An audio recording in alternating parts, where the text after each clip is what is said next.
রাজ্যের সোনার মেয়ে অস্মিতা যদি ত্রিপুরায় আসতে চায় তাহলে তাকে অবশ্যই স্বাগত জানাবে রাজ্য সরকার। অস্মিতা নিজে তার পছন্দের সুযোগ নিয়েছে।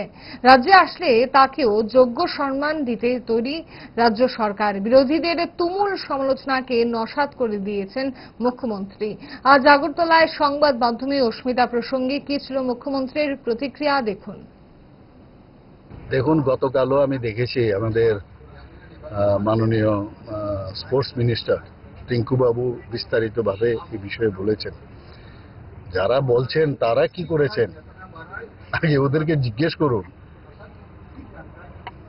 এই যে আমাদের অলিম্পিয়ার আমাদের যিনি কর্মকার আছেন দীপা কর্মকার, ওর সম্পর্কে আমাদের ইতিহাস তো আমাদের জানা।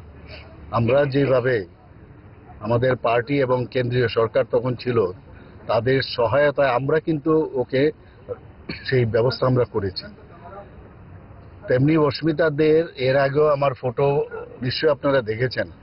বিভিন্ন জায়গায় আমরা তখন যতটুকু আমাদের সামর্থ্য ছিল সেই অনুযায়ী তাকে আমরা সম্বর্ধনা দিয়েছি, যা যা দরকার আমরা করেছি। এখন ও যেহেতু ওখান থেকে তাকে উত্তরপ্রদেশ থেকে তাকে বলেছে তুমি আসো, এখানে আসলে আমরা তোমাকে যে প্ল্যাটফর্ম দরকার সেটা আমরা দেব, চাকরি দেব। সে দেখলো যে ওখানে গেলে আমার সুবিধা হবে, সেই জন্য সে গেছে এখানে।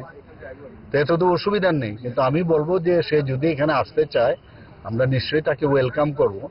এবং যেমন আমরা দীপা কর্মকারকে এখানে যেমন আমরা যেভাবে রেখেছি, তাকে প্রমোশন থেকে আরম্ভ করে সবকিছু আমরা দিয়েছি, সুযোগ সুবিধা দিয়েছি, অলিম্পিক অ্যাসোসিয়েশনের সভাপতি করেছি। এরপরে আর কি, আমরা সম্মান দিতে জানি, এরকমটা না।